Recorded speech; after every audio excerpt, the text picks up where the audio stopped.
Good evening. I'm going to call to order the Thursday, October 3rd meeting of the Shrewsbury Planning Board. We have some minutes tonight for August 1st, September 5th, and September 17th, 2024. And anybody have any comments on the minutes? No comments, Chair. Move approval, Mr. Chairman. Move to approve in aggregate, all three? Yes. Okay, so there's a motion to approve the August 1st, 2024, September 5th, 2024, and September 17th, 2024 minutes, and Perna has seconded. So, all in favor? Aye. Aye, it's unanimous. Okay, we have some bills this evening. And the bills are for our Graves Engineering for 193 Hartford Turnpike, and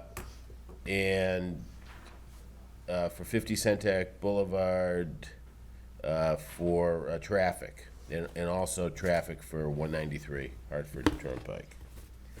And they total $15,654, and I'd remind everyone that these bills are paid by the applicant from the fees that we collect. So I guess at this point I would entertain a motion to approve the bills as explained by me. So move. Second. All in favor? Aye. Aye.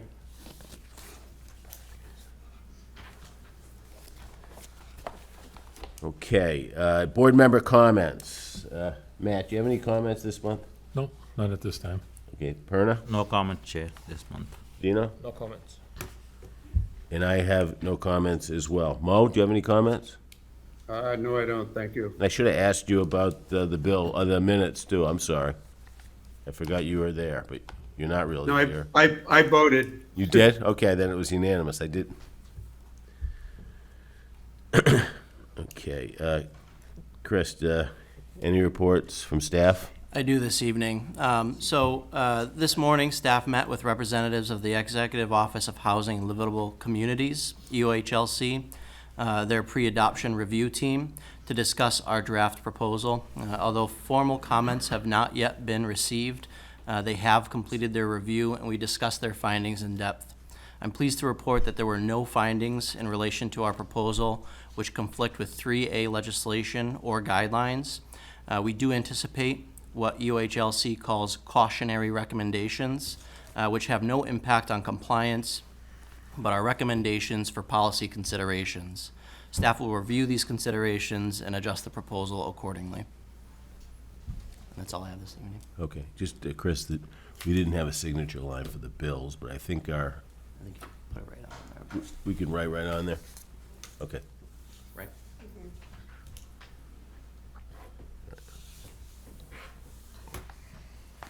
Okay, meetings and hearings. First item of business I would call before us is the proposed gas station site plan approval, Lake 20 LLC, 193 Hartford Turnpike.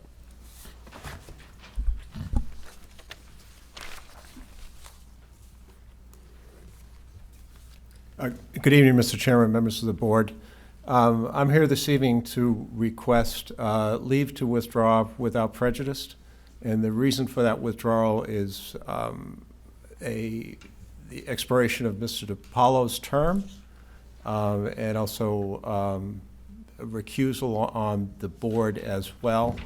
This would allow us to, with the understanding that we're going to immediately refile, but the goal would be to have five-member board ruling on the special permit that's been requested in connection with this matter.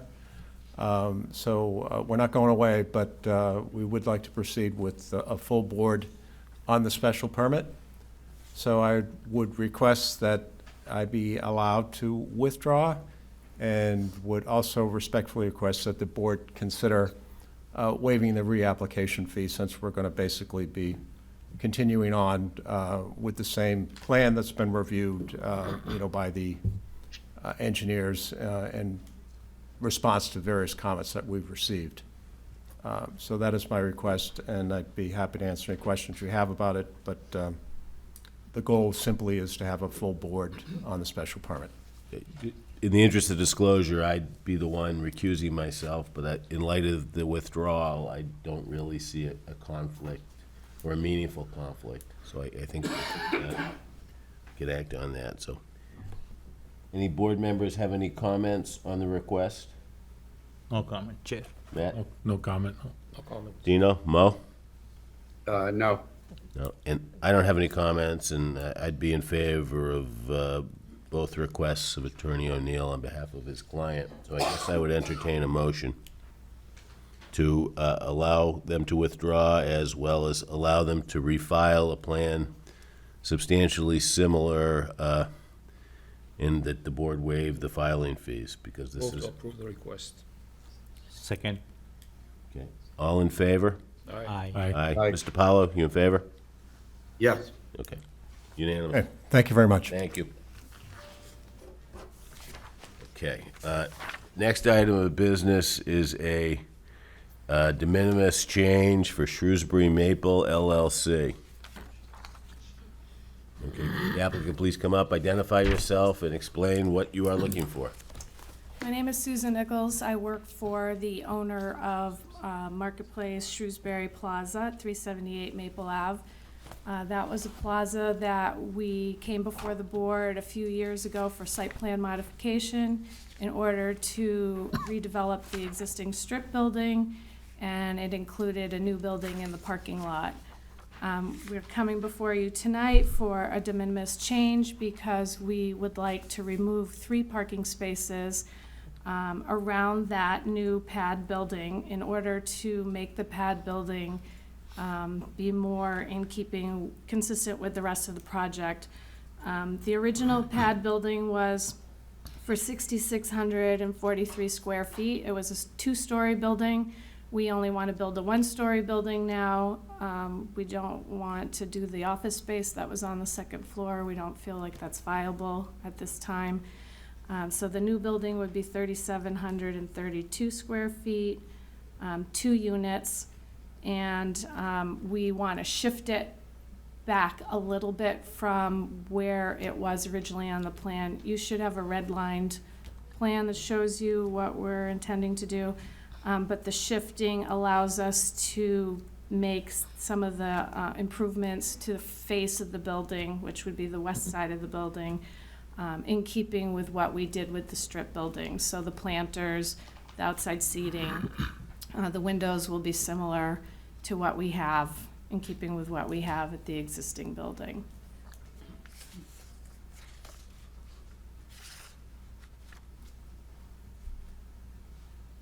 Okay. Any board member comments? Yeah, so you're not going to add the 2nd floor at all, even in future, right? No, Okay, and removing these 3 spaces would not in any way impact other aspects of the project? no. Okay. Thanks. Any questions? No question. And you don't have any elevations for that new design? I don't, we're working on them right now. We hope to have them soon, but I don't. Okay, because you did say you were anxious to start construction. We are working on, the architect's working on the elevations, and we actually have Buller has already started working on the construction docs for the site, the little bit of site work that will need to happen. So we are hoping for an early spring start on the You have a building. user? Just, We do not, but we're not worried about it because we know from the leasing that's been going on in the strip center that we feel confident we can get. I assume one of these is gonna be a restaurant site with us outdoor seating? We're anticipating both of them being restaurants. Okay. All right. So I guess, I don't have an issue with this, but I guess what we'd have to do is, we'd have to make a finding that this in fact is de minimis, not requiring a public hearing. So I think it's de minimis, but I guess I would entertain a motion to that regard. Yeah. I move that it be considered de minimis. Okay, a second? Second. All in favor? Aye. Aye. And I Aye. guess, sorry, Mike. And I guess I would ask for, then we vote that we allow them to make the change as requested. So I entertain another motion. You Yeah, you so move that move, we yeah. allow them to make the changes requested. A second? Second. All in favor? Aye. Aye. Mo? Aye. Thank you. Aye. Thank you. Thank you.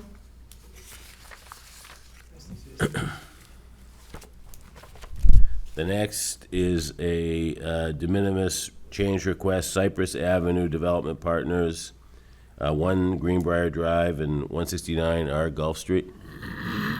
Hi, Hi, how are you? good, how are you? If you could just identify yourself, and Yes, Julie Venacasa. I'm with Cypress you're with Cypress Development. Development Partners, okay. And can you explain to us what you're looking for? So our engineer, John Guttier, sent the site plan that had the original footprints on here. What we did is we basically just changed the footprints are very minor. It's just the floor plans. The elevations are very similar to what they were previously as well. We didn't change any of the, like, they're still duplexes, they're still singles. It's basically just a change of the floor plans. Okay. Mr. McGoldrick, have you've reviewed these? We have, so we've reviewed the plans as well as the elevations as represented. The character of the units is very similar to what was originally proposed. The units, there's no adjustment to the count of units, or the number of units, I should say, and any of the adjustments to the, essentially the footprints of the units. The square footage is substantially the same. And it's in the same locations, and it's like for like duplex where duplexes were originally proposed. Okay, none of that would necessitate new drainage calculations because you're No, I increasing the think impervious? it's minor in that regard. Okay, and the roadway layout and grading has not changed substantially? Okay. So I guess I would entertain does anybody have any comments relative to that request? Mr. Kessler? No? No comment. Mr. Rao? Yeah. No comments. Dino? No? And I have no comments in light of what Mr. Goldrick explained to me. So again, like the other, I guess I would entertain a motion for a finding that the request is de minimis. I move that the de minimis change request be approved. Okay. Do I have a second? Second. Okay, and I think that Mr. DiPaolo just texted me, he's probably right, I should do a roll call. Mr. Kester, are you okay with it being a de minimis change? Yes. Mr. Rao? Yes. Dino? Yes. Mo, are you okay with that? Yes. And I am as well. Thanks. And now I guess we'd entertain a motion to approve the change as requested by Cypress Ave Development LLC. So I'd entertain that motion. I move that the Cypress Ave Development LLC de minimis change request be approved. Do I have a second? Second. Okay. All in favor, Mr. Kester? Aye. Mr. Rao? Aye. Dino? Aye. Mo? Aye. And I'm in favor as well. Thank you. Thank you. Okay, the next order of business, we have another, well, actually, this is different. This is an administrative site plan review, change of use for Lakeway Commons LLC. Is the applicant present? The applicant is present online. I'm happy to Okay, discuss as well. okay, if we could put him, Yeah, Jamie Anderson? Jamie Anderson, can you guys hear me all right? you can. It's Jamie Anderson. I'm with Grossman Development Group. We're located at 405 Cochituate Road in Framingham, Massachusetts, and I'm here tonight to request a proposed change of use and an administrative site plan review for Lakeway Commons at 193 Boston Turnpike. Okay, and can you explain to me what you're looking for? Absolutely. So what we have a pet store that was in building number 4, Suite 4120, that has closed. We are proposing to subdivide that space to two new spaces, one of which will be a 2,450 square foot restaurant use, and the other one will be a 1,291 square foot proposed retail use. For now, we do not have a tenant for that space as of yet. So the request for change of use will be from a retail use to a restaurant use, a fast casual restaurant with 60 seats. It will be in that, if you're looking at the space where Burton's is on the far left, then there'll be that vacancy between Burton's and the new restaurant, which is a Honey Grow, a fast casual restaurant. And that's kind of basically it. We do show on the plans that we submitted that we will be maintaining the existing grease tank behind Burton's. It has surplus capacity, and that's what we will be connecting to for our grease. And the remaining site will remain as is on the exterior of the space. There will be no changes to parking. However, we are requesting that administrative site plan review from you folks tonight, just to sort of approve that this change of use is okay in your books, as well as the fact that we're not changing any of the parking. Okay. All right. I don't have any issue with it, but I'm just curious if staff has any comments. So we don't. Again, I just wanted to reiterate, this is administrative site plan review. Typically, this is delegated to the building inspector to make a final determination, but in accordance with that process, we do seek planning board comments if there's anything else that should be addressed. But in this case, The building's up. planning has no issue. The building's up. The actors are on the stage. It's really not much we can do. They've explained they're going to share the grease trap. Mr. Castor, do you have any comments? No, I don't know. Bruno? No comment, Chair. No Dino? comments. Mo, any comments? Only that I do not think it's going to be detrimental, and it'll be good to get that space filled, so I would support approving it. Mr. McGolrick's department approving it. Yeah. So I guess I would entertain a motion that we approve the request, the proposed change of use, with any conditions that the building inspector may impose based on her review of this.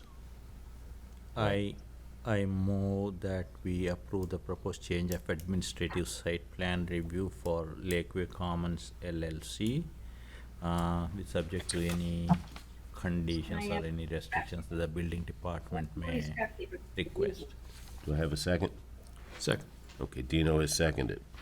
Matt, are you in favor of this site plan? Yes. Aye. Yes. Perna, yes? Dino? Yes. Mo? Yes. And I'm in favor as well, so the site plan is, we've recommended it to Patty. Thank you very much. Thank you. Okay, now we have a new public hearing, a proposed restaurant site plan approval and special permit. And just in the interest of disclosure, I am not going to recuse myself from this, although there is some familial relationship on my wife's side. There has not been any financial relationship in many, many, many years. So I don't think this rises to a conflict, but just in the interest of disclosure, I'm going to sit on this hearing. So if I could have the acting clerk read the notice. If I can find it. Okay, the legal notice reads as follows. The Shrewsbury Planning Board will hold a public hearing on Thursday evening, October 3rd, 2024, at 7 p.m. in the Select Board's here room, Richard D. Carney Municipal Office Building, 100 Maple Ave, to hear the application of Normal Hill 214 Worcester Street, North Grafton, Mass. 01536 for site plan approval by the planning board as required by the town of Shrewsbury zoning bylaw section VIIF3 and subdivision N3, and 2 special permits as required by sections N3B11 and N7C for horizontal mixed use and multiple buildings on a single lot for the reconstruction of a building for a restaurant as shown in plans entitled Restaurant Site Development, dated August 16, 2024. Prepared by Land Planning Incorporated, 214 Worcester Street, North Grafton, 01536. Stamped by Norman G. Hill, P.E., PLS, consisting of 12 pages. The subject project is subject to at 299 Hartford Turnpike on the northern side of the Hartford Turnpike and west of Grafton Street, within the Route 20 overlay district, and consists in whole or in part of Shrewsbury's Assessor Tax Plan 53, plot number 0050000. A copy of the application plans and reports may be seen at the Office of the Planning and Economic Development Department of the Richard D. Carney Municipal Office Building, 100 Maple Ave, Shrewsbury, Mass. On the Planning Board website at www.shrewsburyma.gov, ongoing projects. Signed by Julie Hellstrom. Okay. If the representatives of the applicant could please identify themselves. Thank you. First, my name is Richard Ricker. I'm an attorney with law offices at 11 Maple Avenue. I'm here representing the applicant. Next to me is Norman Hill. He is the project engineer for this proposal, and he is with Land Planning Incorporated. We also have Nick Audi seated in the front row, who is the basic applicant proponent. He wants to put Nick's, is it going to be Golden Pizza, or is it it's Nick's Golden Pizza at this location? I think we're all familiar with that. We've seen them around. Together with him is his daughter, Kristen, and son-in-law. This proposal is fairly straightforward. It's to take a otherwise warehouse-looking building, which is apparent and clear to Route 20 and to Hartford Turnpike. It's got a garage door in the front. It's got a warehouse. Sperry's Liquors is in there. This would take the left side of that building and make some very substantial changes to it, all at the cost of the applicant. I would note that this requires improvements throughout the site, as you can see from the plans that have been submitted to you. Those improvements being not only to the building, which I would suggest to you are very extensive, but also improvements to the drainage on the site, to the landscaping, tremendous landscaping changes on the site, parking improvements and movement of parking as a part of this overall proposal, and an upgrade of the, as I mentioned, the upgrade of the drainage, upgrade of stormwater maintenance, as well as upgrade of the septic, which serves this property. So overall, I would suggest to you respectfully a very, very good and proper improvement to this property.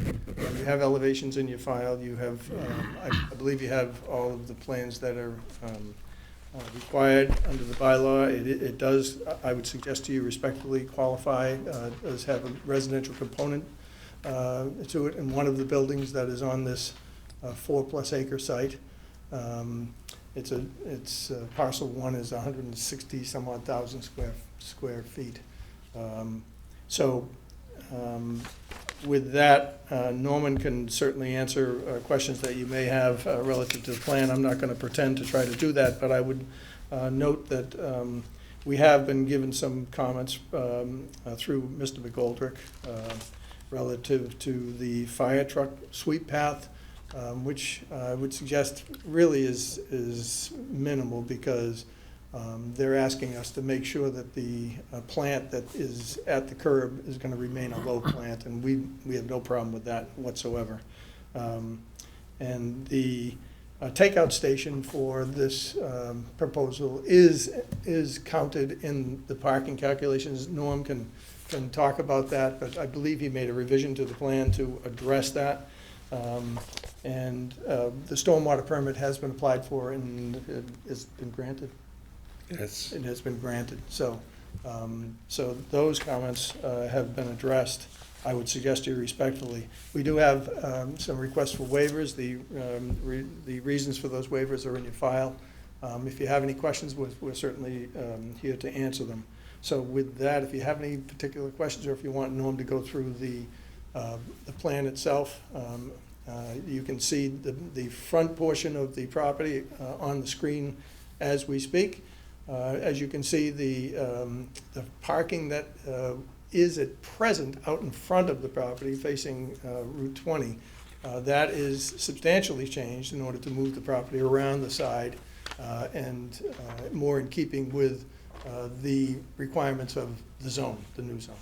So that is about as best as we can do in that regard in light of the placement of other buildings on the site. As I said, also you have elevations in there to show you the improvements to the building and the landscaping that goes with it. So with that, if Norm, is there anything else on the plan that you wanted to point out?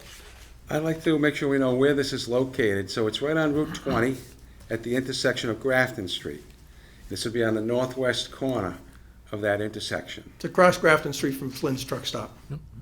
I was remiss in not saying that, so. I thought we all knew. Just to make sure. Is this going to work? Can you hear me okay? Yeah. So the site's They can- a little over 4 acres. They can hear you over here, Norm. Stay over there? Yeah, sure, yeah. So the site's a little over 4 acres. It's an L-shaped lot. And if you pan out a little bit, you'll see that there's a house in the upper right-hand corner on Grafton Street as part of this lot. So there are several buildings on the lot. There's a house on the upper right-hand corner, and there are several large commercial buildings on the site. And they've been on the site for maybe, I don't know, 30, 40, 50 years, I'm not sure, a long time. A lot of this site is also paved, but we're not going to change the balance of the site. We're going to focus on the area that's highlighted in red. That's labeled as the limit of work, that area in red. With the exception of the septic system. The light gray area is an existing building. It's cinder block in construction. It's quite unsightly. There's trash piled around it, and everything in front of that building is paved. So it's quite unsightly. And we're going to clean that all up. The light gray area is the building in which the restaurant would be located, 22-seat restaurant, a pizza restaurant, and the darker gray is the proposed parking lot. So regarding parking, we had shown 19 spaces were required for this restaurant. Your bylaw says 2.5 spaces for every 4 seats. If you take the 22 divided by 4, multiply times 2.5, you come up with a little over almost 13, or almost 14. So we added 5 for the takeout to round it up to 19. We had just said 19 on our site plan, but now we're showing the 14 and the 5 is 19. And we explained how we arrived at 19 spaces. Now, I'd like to take you to the landscape plan. If you could move it to drawing L1.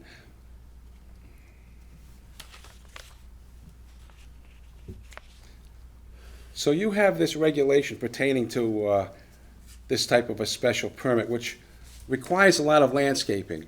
And so Alice Webb of landscape, she's a landscape architect, registered landscape architect. She prepared this plan.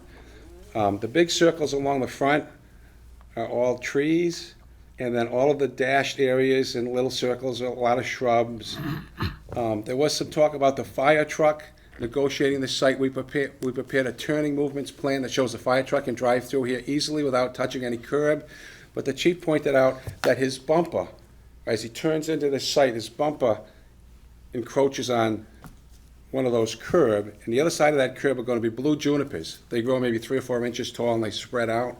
So he can drive right through there, not touch anything.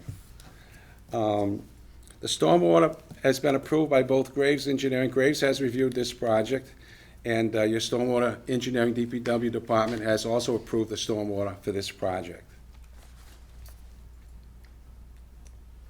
The other Graves comments. The other Graves comments. So, we received a letter from Graves yesterday, and there were some minor things there, nothing major. For example, he asked about snow storage. The only thing we said about snow storage was that proposed rain garden, you can't use that for snow storage. But we didn't specify specific areas for snow storage. He also pointed out regarding the 2 handicap spaces here, we're proposing 2 handicap spaces right near the restaurant in that new parking lot. He would like us to put spot grades. You're not allowed to go over 3% in slope for a handicap spot. So he just wants us to put some spot grades on those handicap spots. That would be an easy change to make. And there was one mistake on the plans regarding a sidewalk. On one detail, we saw a typical 6-foot wide sidewalk, but on the site plan, they're actually 4 or 5 feet wide. So that's one glitch on our plans. Which will be changed. He asked about lot coverage. We're showing that we're reducing a lot of the impervious area. The front of this site is all paved, and you can see on this landscape plan, from Route 20's pavement to our new drive-through, it's about a 20-foot wide strip that's all currently paved. It's going to be all plants, and the rain garden will all be planted. Everything you see up there that's in gray is all plants. So we're going to turn a quite unsightly site into a very, very beautiful site, I believe. Okay, so what do you anticipate asking for waivers? I'm sorry? What do you anticipate for waivers? What are you gonna ask for? So the waivers we've asked for is to waive a traffic study, waive an impact report, and waive the lighting plan. Okay, so the snow storage, you're gonna figure it out? Yes. Is your I'm done. presentation complete? Okay. That's it. Mr. McGoldrick, do you have any comments? No, so we did, as mentioned, we did receive the peer review comment letter just yesterday. We did forward that to the board.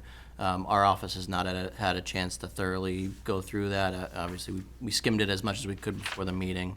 Don't disagree with the representations of the applicant, but we would like an opportunity to kind of go through that in a little bit more detail. I do think there's sufficient information here to probably start with drafting a decision for the board to consider. But you don't want us to close it? Seems pretty insignificant. Yeah, I'd defer to the board if they have sufficient information. It's as represented, I think it's very much taking an underutilized lot, and the landscaping alone is a significant improvement.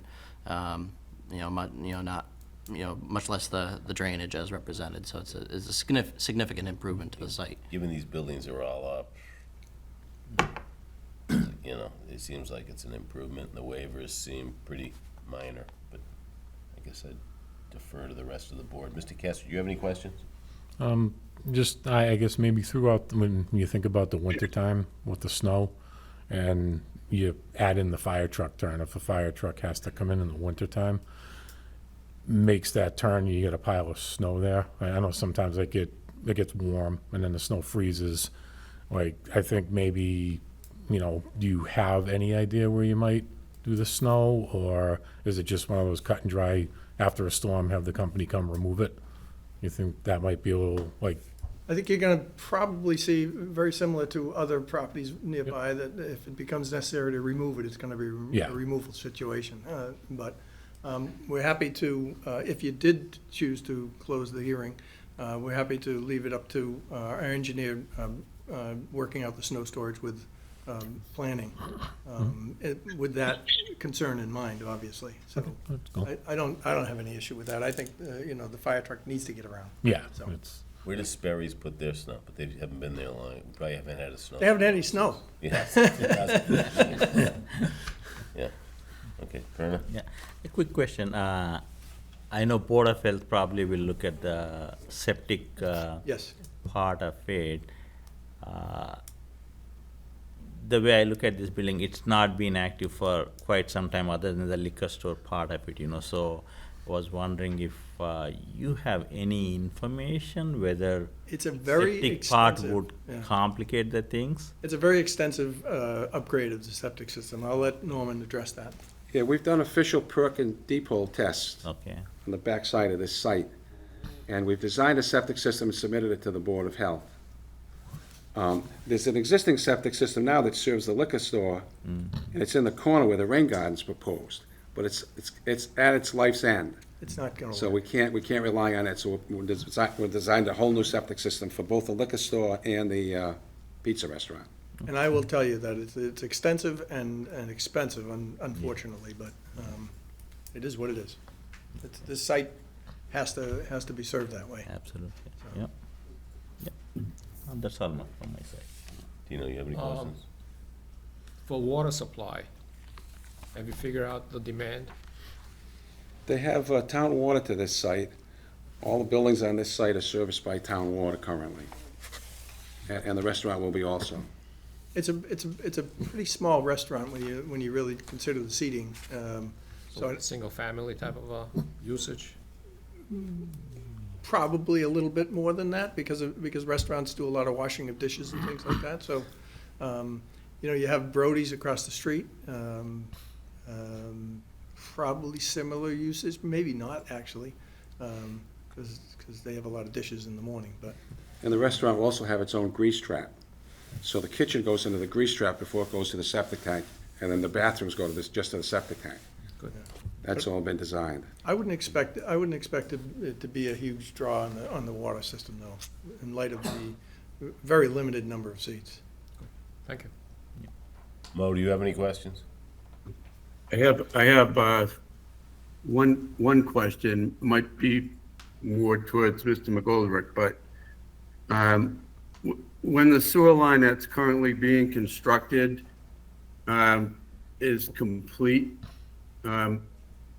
is this area going to be able to be serviced by the sewer? I can answer that, I think. Only if they run a pipe down from here to where it comes out on 20.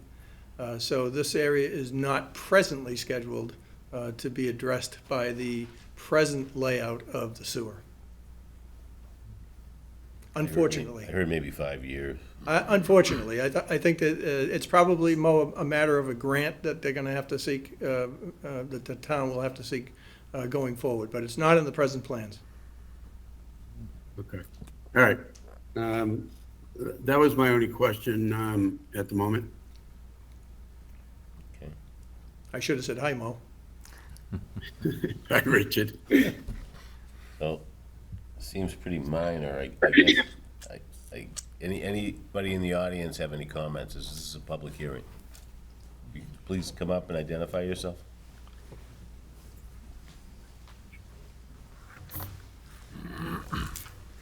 Hi, Diana Bowley, 43 Bayview Drive. I'm very interested in kind of the overall improvements and things that are happening in Route 20. So I understand why the applicant isn't asking for a traffic study, but I am concerned about that area of Route 20 at Grafton, where it goes from 2 lanes and on this side goes down to 1 lane, and then a couple hundred feet later goes back to 2 lanes. And so I guess my question is, if there was a time later on where Route 20 might be widened in this area, will this, project be impacted, all the landscaping that's being done, things like that? So I know I'm looking in the future, but. We can address that. So we have obtained a copy of the state's plans. The state has plans to improve Route 20 with the completion date of 2028. So we have those plans in our computer, and everything we've designed on this is compatible with those plans. Currently, the pavement on this site goes right across the property line towards Route 20. We're going to pull that back. And in the future, they do plan to widen Route 20 about 4 or 5 feet past this site. So that's why we're back from Route 20 with all these proposed improvements. So our proposed plan is compatible with the state's plans for Route 20. And obviously, we need to, over the next several months, deal with DOT, and that's going to be addressing that as well. But these plans are addressing that. But you're not changing the curb cuts, so you're not gonna be asking for a curb cut permit. No. So, can I ask one? Yeah, question? sure. So what aspect of the project requires that you talk to DOT at this stage if there's no curb cut? So we are going to be eliminating a curb cut along Route 20. So when we We're do, eliminating that curb cut, so that's a modification to their layout. They own that, so we have to get their permission to do that. Yeah. we're cleaning it up, People use that as a cut-through. I think it becomes a safety issue. right? Oh, okay. May I I've ask used just it. one more Sure. question? Absolutely. So I just want to confirm, I couldn't really see the site plan, but the entrance and exit will be primarily from Grafton, not from Route 20, is that correct? I There's- can't really There's one remember. on Grafton and one on 20. Okay, so there is still going to be the one on 20, okay. You can see it right there. Norm, maybe you want to point it up? Oh, I see it, thank you so much. Okay. You all set? Yep. Thank you. Any other comments or questions from the public? I don't see any hands. So I guess at this point, it seems that what the applicant is looking for, based on the comment letter from Graves, and I know that Chris wants another crack at it, but it seems that we could close this public hearing. So I guess if the board feels comfortable with it, I would entertain a motion to close the public hearing on the site plan approval and special permit for 299 Hartford Turnpike. I do feel comfortable. Should we check with the rest of the board or? You can propose a motion and, Okay, I propose that the proposed restaurant site plan approval and special permit for 299 Hartford Turnpike be approved. well, we're not gonna approve, we're gonna close the Sorry, public hearing. close the public hearing. Yeah, okay, so you amend it, Second. okay. Or do I need to? No, that's fine. Okay, yeah. All in favor of closing the public hearing, Matt, Aye. Perna, Aye. Dino? Aye. Mo? Aye. And I'm in favor as well. And so that motion carries. We're not voting on the site plan or the special permit because we're waiting for Mr. Hill and Mr. McGoldrick to iron out any issues that are on the Graves letter, as well as any issues that Chris may raise. But hopefully we'll have a decision for our November 7th, 2024 hearing that we can consider. Thank you very much. Thank you. Thank you. We'll be in touch with Chris. Thank you so much. Okay, next is a continued public hearing on the proposed duplex at 69 through 71 Edgewater Avenue. Is the applicant here? Does not appear so. Okay, Continue it? why don't we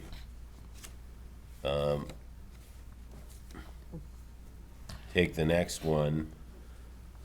We'll take the next one, and if we have to, if Mr. Brown doesn't show up, we'll continue it to the November 7th, 2024 hearing. While we're still on it, I do want to, I can briefly maybe tee up a little bit. So I believe that one of the outstanding items that the board was looking for was for the applicant to file with conservation. And I haven't confirmed if that's taken place yet or not. There's no requirement that the board wait to do so. We do have a draft decision that is prepared. If the board feels, either to close the hearing or act on the decision. But I'd like the applicant to be here before we agreed, consider and vote on a Yeah. plan in fairness to him and in fairness to us. absolutely.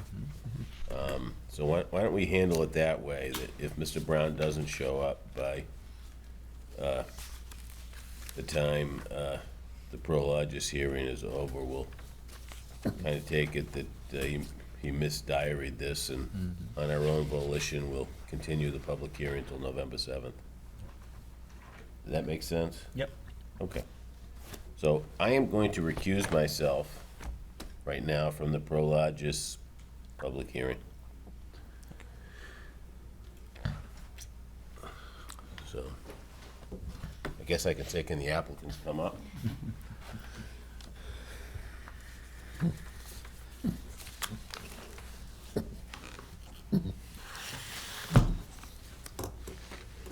Okay. The next meeting is for the warehouse and distribution facility at 50 Santec Boulevard. Thank you, Mr. Chairman, members of the board. For the record, Mark Donahue from Fletcher Tilton on behalf of the applicant.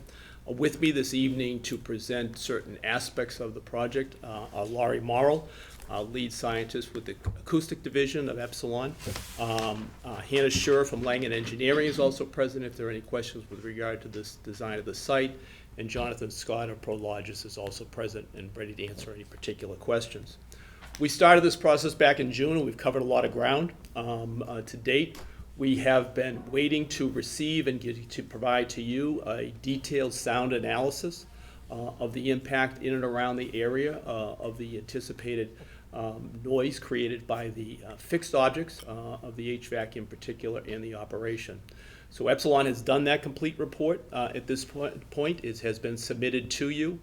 The town did retain noise control engineering to do peer review. They fortunately have had time to review the plan, issue peer review comments, which Epsilon had a chance to reply to, and most recently, on September 27th, they issued a second set of peer review comments that Ms. Morrow is going to be ready to address with you. So, with your permission, I'm going to have Ms. Morrow try to do sound at kind of a high level. Glad to have you ask any particular questions, but have you try to understand some of the science of it and the assurance that we have from the report that will not be any detrimental impact to surrounding property owners from the development. Laurie? All right, thank you. Okay, I am going to try to share my screen. I've put together a few slides. So let me see if I can figure out how to do that. Okay.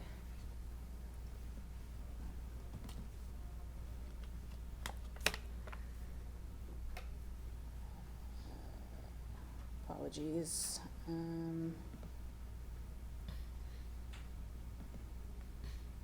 Okay, so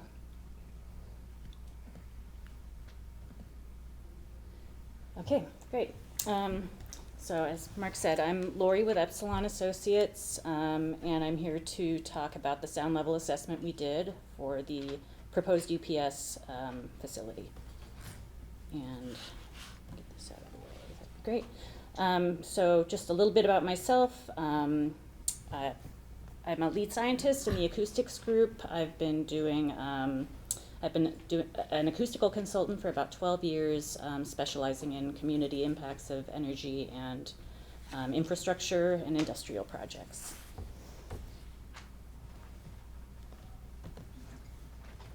Okay, so hopefully you had a chance to take a flip through our sound level assessment report.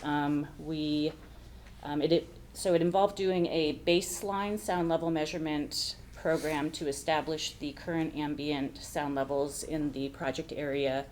And then we did some predictive sound level modeling. There's some special software that we use for that routinely. It's an industry standard, and it's able to predict future sound levels due to whatever sources you're modeling. So we looked at a couple different types of sources associated with the project. We looked at stationary HVAC equipment, and those will be generally more continuous sources. And we also did take a look at truck-related activities, which will be more intermittent types of sources. We took the results of the monitoring and the modeling. We compared them to predict the increases above ambient that are expected due to the project. And we did find that the predicted sound level increases are all below the Mass DEP noise policy limit of 10 decibels over ambient. And we did have the study peer reviewed, and the reviewer did find our work to be comprehensive and conservative. So a little bit more about the regulations. So the Shrewsbury zoning bylaws point to the state regulatory limits. So those are the Mass DEP, Department of Environmental Protection, noise policy limits. They're quite stringent as far as noise regulations go. And they limit increases due to new projects to 10 decibels above the existing sound level at the property line and at any sensitive receptors, so homes, churches, schools, things like that. One thing I want to emphasize is that we are not comparing average sound levels before and afterwards. So Mass DEP requires that the existing sound level is quantified using something called the statistical L90, which is it's the sound level exceeded 90% of the time. In other words, it's kind of the quietest 10% during a given measurement period, right? So it's good for estimating kind of a floor, kind of a baseline, in that it screens out things like a dog barking or a car driving by. Those get screened out by the L90. So we're really looking at a very kind of minimal baseline for the existing level. And then in addition, we're comparing to that the worst case operational levels. So we're assuming all the HVAC equipment is running at full load simultaneously. So it's not an average to average comparison. So don't think of it's going to be, the limit is actually 10 decibels above on an average basis. This is just a little noise thermometer I included to kind of put some of the levels we're going to be talking about in context. We're talking about levels in the 30s, 40s, low 50s, so that's kind of this area. So for outdoor sound levels, this is the range we're talking about. Can you magnify it a little bit? I don't know. We also have one of these in the report, if you have a copy of it. Let's see, can I magnify this? I don't know that I can. That's okay. Okay, sorry about that. You can maybe circulate that. Sure. You have it. We'll pass around a hard copy of that. So as far as the ambient monitoring program, we chose 6 locations in the project area shown on this map where we measured existing sound levels. We did 4 long-term locations where we measured continuously for a period of about 9 days. And then we also took some short-term measurements in this neighborhood to the north to make sure that our long-term measurements were consistent with the sound levels in that neighborhood. So the measured L90s over all those locations ranged from 31 to 47 dBA. And to establish the Mass DEP limit, we took the lowest hourly L90, so that's from each day of the measurement program. So think that's the quietest 6 minutes out of an entire day. And we averaged those across the entire 9-day period, and we came to a range of 36 to 38 dBA as the baseline. So that is what we're using as the Mass DEP limit, and those are the numbers we don't want to exceed by more than 10 decibels. So to that, we then did some modeling with the software, and you can see here is a contour showing the sound levels and where they're predicted to fall. These colored lines are isoplex showing the decibel level predicted from when all of the HVAC equipment is going to be operating at full load. And the worst case continuous project sound levels at the receptors, and we evaluated at 90 different receptors in the area. Those levels range from 31 to 45 dBA, and those are exterior levels. So this is what you would be hearing in the street, not indoors. And so those, when compared to those quiet nighttime L90s, give an increase of ranging from 1 to 9 decibels. In addition, no pure tones were identified, and that's another requirement of the Mass DEP. They prohibit any tonal noise, so anything that is really heavily focused in one frequency, because that can be just more irritating to people.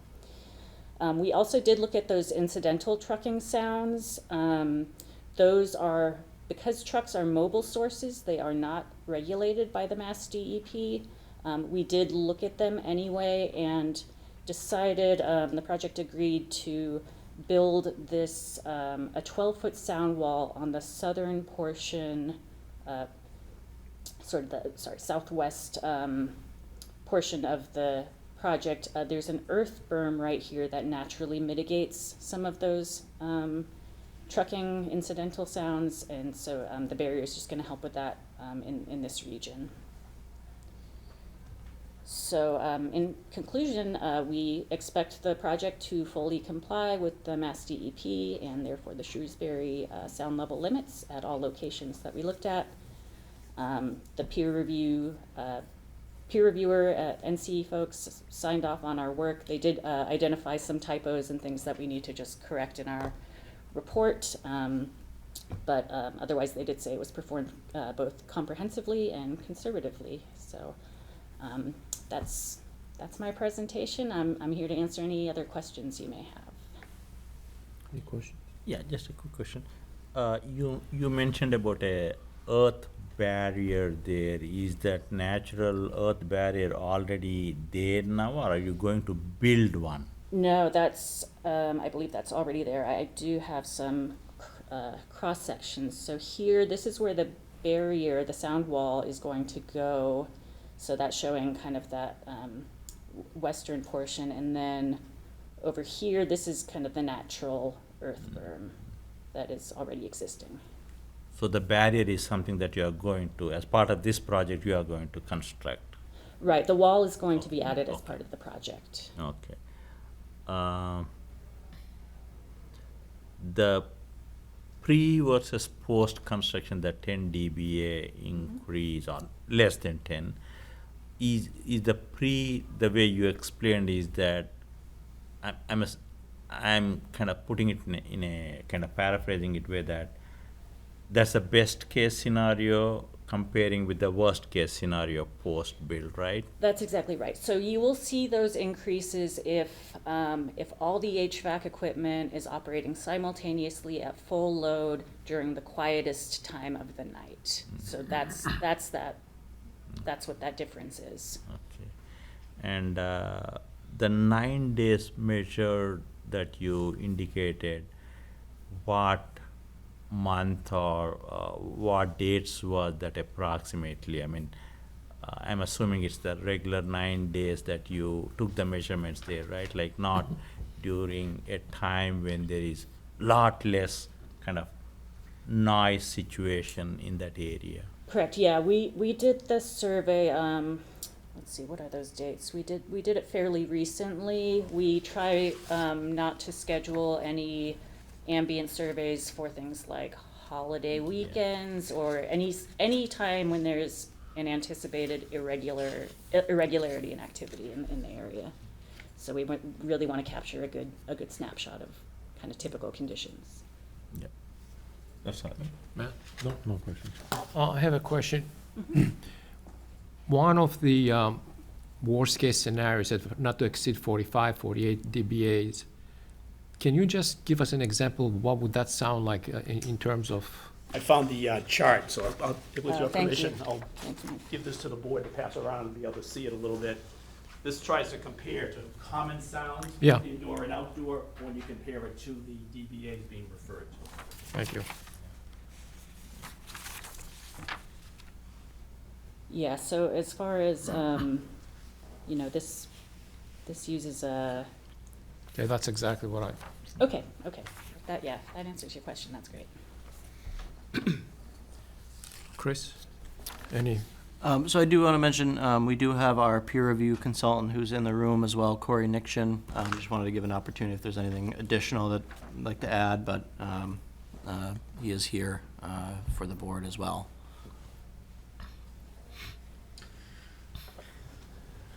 Good evening, Gap Corniction from Noise Control Engineering. Everything that's been said is spot on.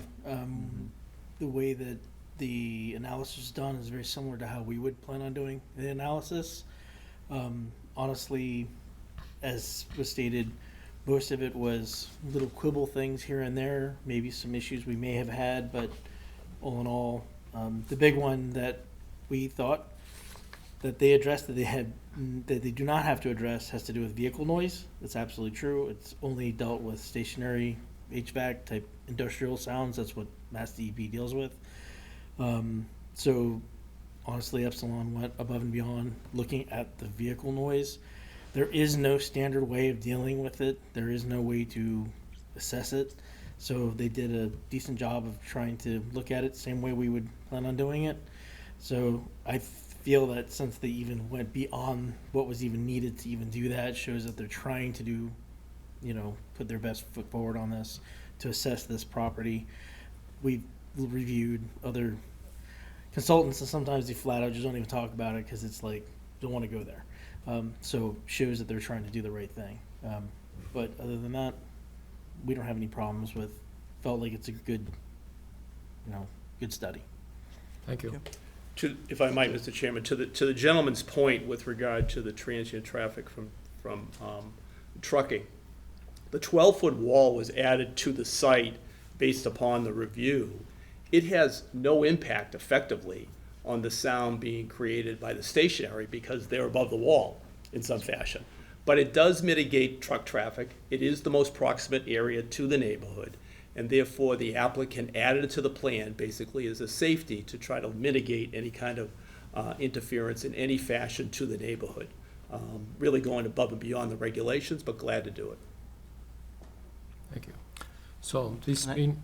Sorry, I just had one additional item. So I noticed as we were looking at the elevations, and I don't know if the lighting on there is necessarily to scale, but I just wanted to mention, I think that berm, on the second one, I think that berm has an element not just for blocking noise, but also for lighting.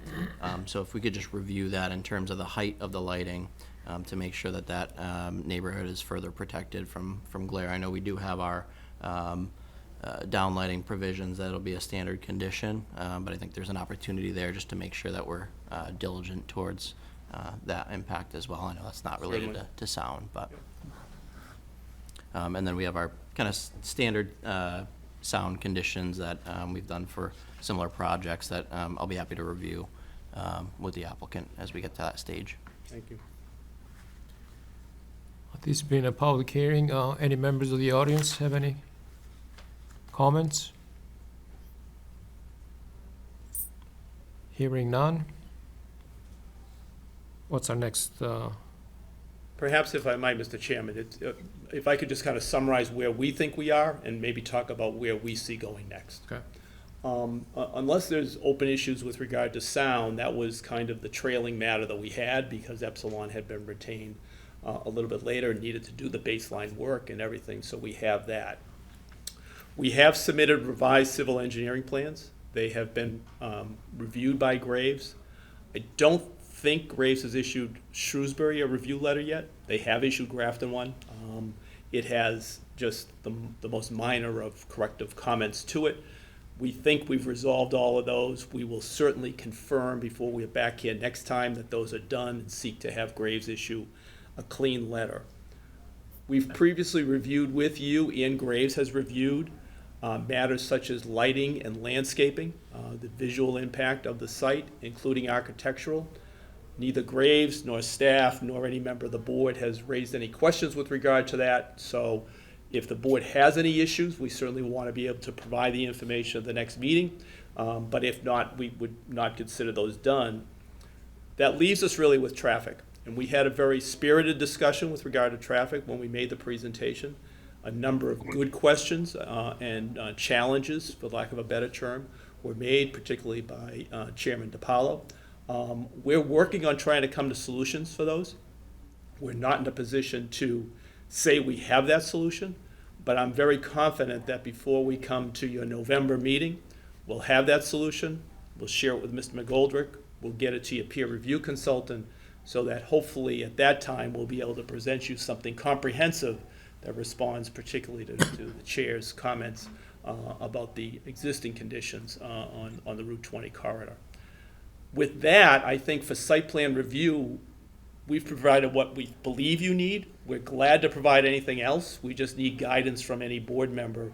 If there's anything in particular you don't think we've done a good enough job of explaining, or that we've kind of left amiss. We just want to know it so we can come on the first meeting in November and seek to potentially present everything and talk about potentially closing the hearing and moving to a decision.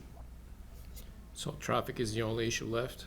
I think that's the major outstanding one. And to Attorney Donahue's point, that was the last topic was sound that we had scheduled. So if there's additional information that board members want to hear about, I'm happy to coordinate that and get that material for the November meeting.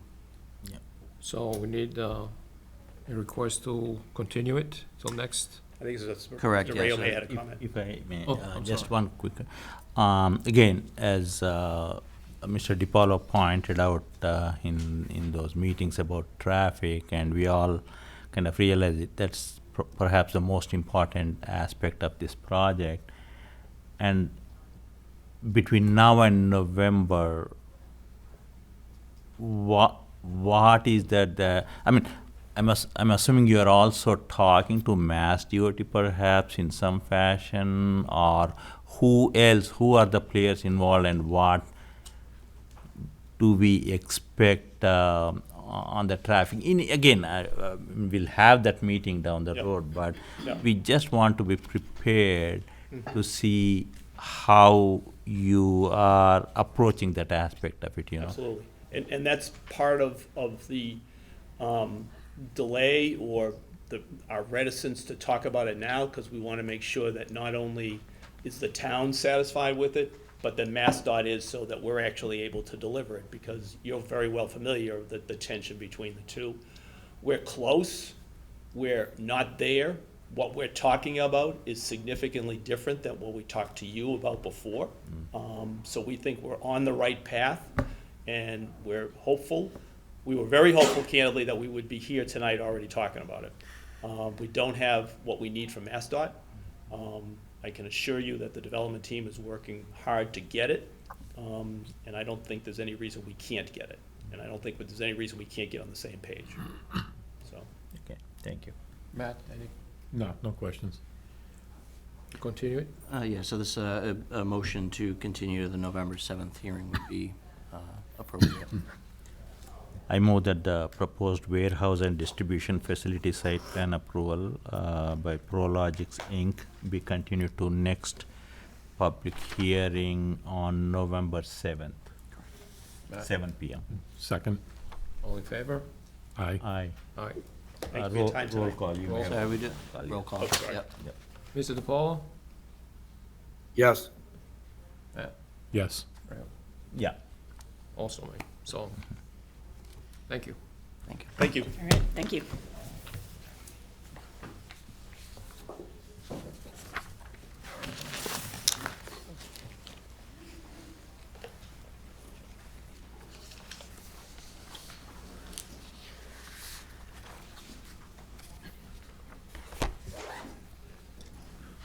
Okay.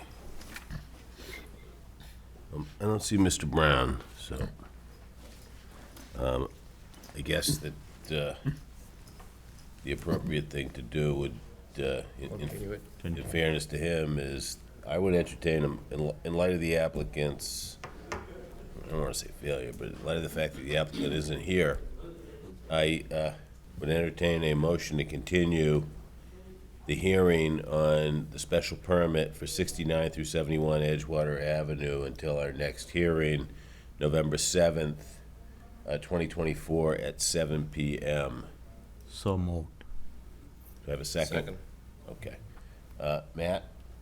I'm in favor, yes. Okay, In Perna? favor. Dina? Yes. Mo? Yes. And I'm in favor as well. Okay. Okay, the next item we have are a couple of warrant articles that we were gonna consider at the fall town meeting that we're gonna push to the spring. Yeah, so these, Right now, we're requesting a continuance of these to the next meeting, October 17th. Okay. So I do anticipate that we will be removing these All right. articles, but we do have a, Okay, I saw the note there. Okay, so, and these are for Article 20, Section 2, update to restaurant definition, add brew pub. Article 20, Section Roman numeral number 7, capital B, easements and frontage. In Article 20, Section Roman numeral number 2 and 6, accessory dwelling units. So I guess I would entertain a motion to continue, though. Anybody in the public have any comments on those? I guess I would entertain a motion to continue those till our next meeting, so that'll be October 17th. on October 17th. That's the first one we're having, right? Correct. October 17th, 2024. So moved. Do I have a second? Dino has seconded. Matt, are you in favor? Aye, yes. Dino, are you in favor? I'm here. I'm sorry, yes. Dino. Berna, are you in favor? Aye, yeah. Mo, are you in favor? Yes. And I am as well. Thank you.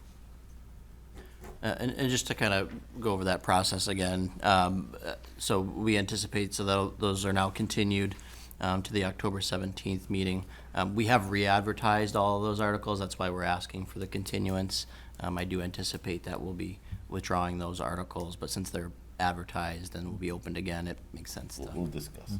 Yeah, I'm not worried about that. Thank you. Okay. New business.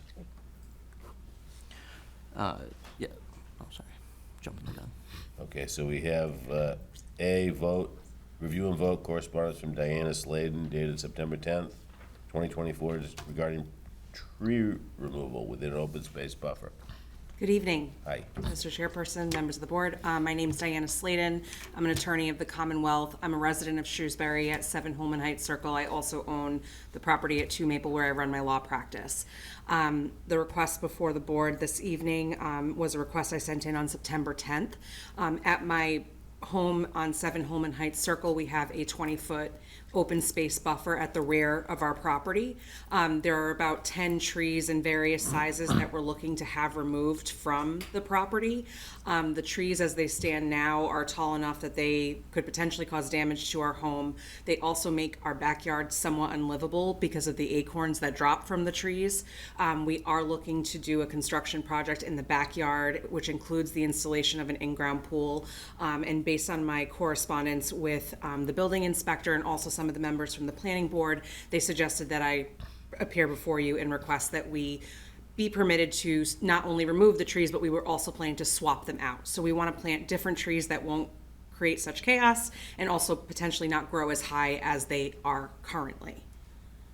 Okay, and this is within the Yes. open space that, and has that open space been dedicated to the town, or is it part of an HOA, or? It was essentially a piece of, so when the developer built the homes on our street, there was a required open space buffer for each property in the development to preserve vegetation and essentially greenery in the community. So it's my understanding that while we still own it, we have restrictions on that specific 20-foot barrier. But you're an attorney, so you know that you wouldn't be cutting down trees on other people's property. Correct. So I'm assuming that all this is in a no-cut, no-build Yes. area of your lot? Correct. Okay. And so the only way we can remove the trees are if technically without permission is if they're diseased or dead. Okay. So we're seeking permission to be able to remove and swap the trees. And Chris, that's the end, that's the conclusion? Yes, thank you. And have you looked at this? Correct, yeah, so this was a bit of investigative work by our staff with, Thank you, we with appreciate it. Attorney Sladen as well, going into the history of this subdivision. So we did review this. The open space buffer is shown on the plans. It is a part of the original subdivision approval. There is less documentation of the specifics of what that requires, but we see the proposal as substantially in keeping with what we anticipate would be open space buffer requirements. As mentioned, the pool that is being proposed is not proposed in the buffer area. It's been removed and actually moved closer to the house in order to stay out of that buffer area. And the proposal to cut for some of the clearing of trees, but replanting to maintain that established buffer, we find is in keeping with that. And it's not, we're not clearing in excess of 20,000 square feet, so it's to generate a public hearing under that bylaw. I think that was Mr. DiPaolo's bylaw. Correct, that would be the stormwater permit. Yes, okay. No And- issues with your neighbors? No, not that we've heard. Okay. Did this go out to them, notice go out to them? So I spoke with the neighbors who share the yard with me. The yard in front of me, we were unable to speak with the neighbors, but their house is set significantly far apart from ours. I would tell you, I was on the board that approved this subdivision, but I was also on the board that approved the subdivision down by Harrington's. And there was an issue with people clearing trees that generated a lot of controversy 10-plus years ago. But I think that the people who are complaining were out of line. So if you're telling me this is on your lot, I'll take you at your word, because you're an attorney and you would know what would happen potentially if you cut down a tree on someone else's property. Matt, do you have any issues with this? No, it's Just a not our quick, property. quick comment, not Yeah. so much question, but since you are going to be putting a pool there, I would think that for your own sake, you want some privacy, and therefore you would be Correct. planting some trees. In fact, this present trees might offer you better privacy, but probably they are not the right trees, I think. Correct. We're hoping to build a little bit of privacy back there, yes. So, yeah, I'm okay with that. Thank you. You know? Okay. Mo, you okay with this? Yes, I am. And as a matter of fact, in my discussions with Mr. McGoldrick, and all the research that was done, it's clear it's an area that's supposed to be open space, but it is not clear that it's a no-cut. So you could read it as they can't build anything on it, but what's on the deeds, and I believe, if I remember correctly, on the final plans, does not indicate that the trees can't be cut. So that might have been the intent, but it wasn't written into the deeds, or I guess the final plan, but I know it was not in the deeds. So I think it stays within the spirit of the open space buffer. Okay. Thank you. And you'll work out the plantings with you, Chris? Correct. Yeah. So I think, and if the board wants to give direction, I would just note that we have the tree planting guidelines that Conservation Commission has established. So I just recommend that that would be the guide that we would use in coordinating those plantings. Yep. Certainly. I would entertain a motion that we allow Ms. Layden to remove the trees as set forth in her letter of September 10th, 2024, within whatever buffer it is on her lot. But we require that she coordinate with Mr. McGoldrick, the new plantings that are to be there. Yeah. So move. Do I have a second? Second. All in favor? Matt? Aye. Perna? Aye. Dino? Yes. Mo? Yes. And I'm in favor as well. Thank you very Thank you. much. Have a nice evening. Okay, next item of business is discuss and vote to approve the housing production plan with the comments that were the select board and the finance committee. I believe just select board. Select board provided, most of which are kind of, in the nature of stylistic or grammatical, nothing substantive. No, I did provide, so in addition to the revised version, there's a change log that goes through the documents. There were some, I guess, substantive, changes amounting to some of the repetitive paragraphs and things like that. But, that change log details each of the edits that were made from the prior version that the board had viewed. So we're just, wanted to make sure that we are, having made those edits, that the board is approving that specific plan. So we've previously approved this at the Correct. joint So at- meeting. so So at we're gonna the- approve the revised housing production plan, and I assume the Conservation Commission is gonna do the same as well? Correct. Okay.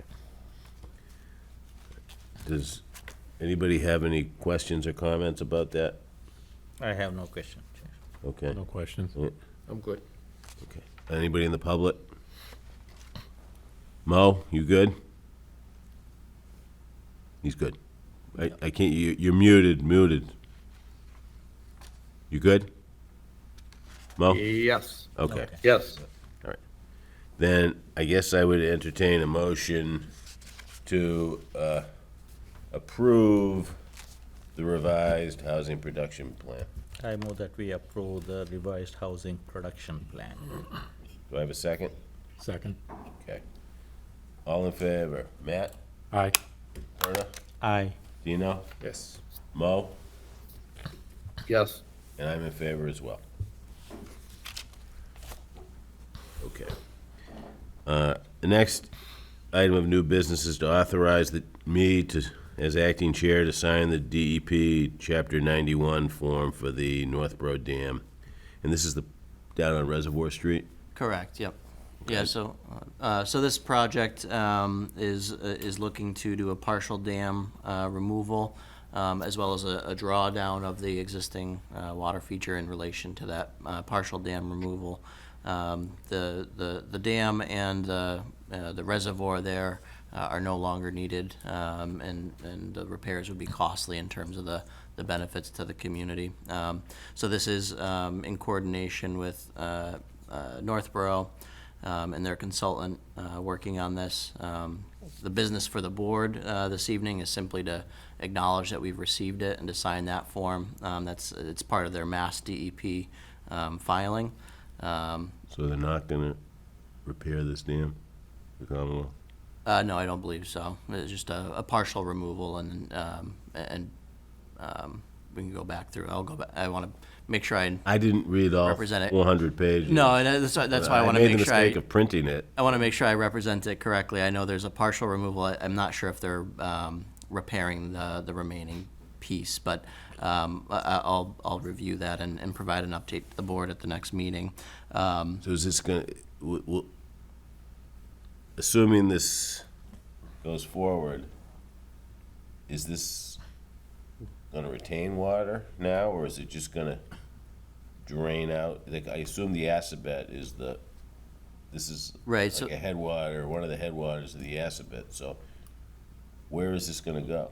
Yeah, so the water is essentially the water that's in the existing reservoir will be drawn down. It'll go from that kind of pond feature to the essentially a smaller stream. So that's we've been in coordination with both our DPW engineering reviewing these, and we'll continue to coordinate with Northborough on that.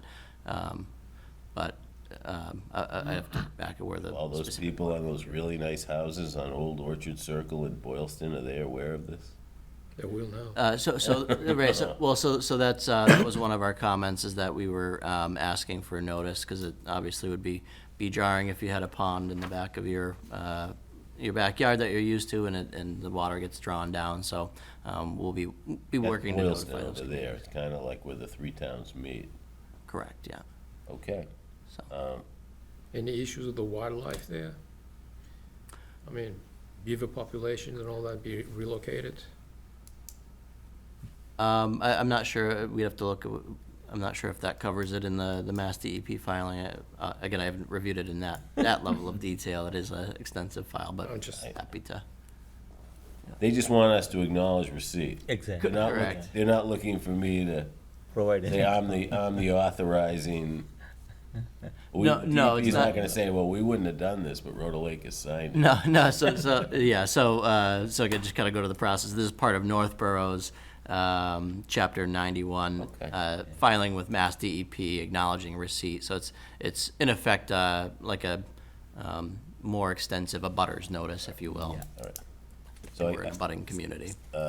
Anybody have any questions or comments about this on the board? No In the questions. public? Okay, hearing none, I guess I would entertain a motion from authorizing me to sign that we're aware of what they're gonna do. I move that we authorize the acting chair to sign the Mass DEP Chapter 91 form acknowledging the receipt of the Northborough Dam partial removal project application. Do I have a second? Second, Okay, Matt has seconded. Now, Matt, are you in favor of this? yes. Perna? Yeah. Dino? Yes. Mo? Yes. And I'm in favor as well, so I will sign it. Thank you. Okay, review and vote to recommend draft zoning articles to be sent to select board for placement on the special town meeting warrant. So I prepared a memo in relation to this at the board seats for this evening. As part of our zoning process, we'll be referring this to the select board for placement on the warrant. They will then procedurally, they would refer it back to us for the public hearings, which are scheduled for October 17th. This is the only article that we are recommending at this time is the MBTA zoning. So that memo is outlines the article language, which I believe the board is familiar with at this stage. It has not changed from the previous iteration. So, And this is not a public hearing. correct. This is just new business to refer the zoning article to. But select- we will be having 3 public hearings on this. Correct. We'll have, we'll have 2 public hearings on this. We have scheduled October 17th and October 24th. We also are holding October 30th for the board to have a public meeting for voting on, deliberating and voting on these. Okay. All right. So, I guess, does anybody on the board have any comments or questions about this, which seems largely procedural, because we will have substantive hearings on this matter? Yeah, no question, Chair. Matt? No questions. No question. Dino, no? Mo? All set, thank you. Okay, and I don't have any questions as well. So I guess that I would recommend a motion. I guess I would be looking for a motion to recommend this article for placement on the fall town meeting warrant. I move that we recommend the draft zoning articles to be sent to the select board for placement on the special town meeting warrant. Do I have a second? Second, Okay, any discussion? None? Nope. Okay, Matt, in favor, yes. Perna, Yes. Dino? Mo? Yes. And I'm in favor as well. Okay, so, looks like that's the agenda, but I just wanted to add one thing. I know this is Mr. DiPaolo's last meeting, and I just wanted to thank him for his service over the past several months. Mo took over the chair role and joined the board in a time when there was a lot of transition. I'm hesitant to say turmoil, but you may characterize some of the things that occurred as tumultuous. But Mo was a calming influence. He worked real hard and was always thoughtful in the way he approached things, and we're certainly going to miss him on this board. but we wish him well. He's not leaving town, want that to be clear, but he's going to be residing the fall, winter, and spring months out in Arizona, he and Barbara, and we wish them well. He's out there now, and we look forward to seeing him in the spring when he's a civilian again. I'd like to Yes, add, Steve. I'd like to also add a note to that, more as Steve said, you have been calming influence on some of those tough hearings. And in addition, I think the board really gained a lot of your past experience on the Board of Selectmen and all that, and so on some of those complicated projects, that knowledge base was very helpful to answer some of those questions. Thank you and good luck in your next phase of life in a warmer climate, but don't call us and tell us how warm it is in the middle of winter when we are struggling here with the snow, okay? You take all the fun out of it. Good luck, Mo. Thank you, Mo, Thank for your you. service. Thank you. Thank you, Mo. Do you want to say anything, Mo? I'm gonna miss working with everybody. When I came on the board, a year and a half ago, I didn't know that I was going to be, purchasing a condo out here, and spending the colder months out here. And, it's a little,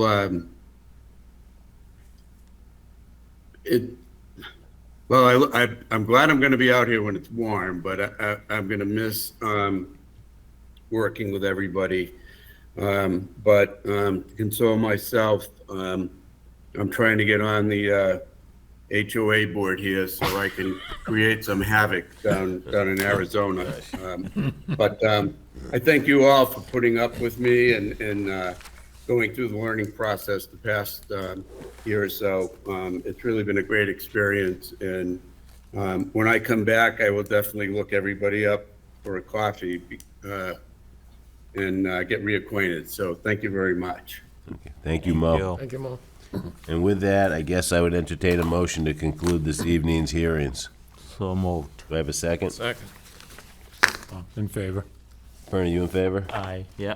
Yes. Dino, you in favor? Mo, you in favor? Yes. And I'm in favor as well. Thank you and good night. Thank you. Thank you.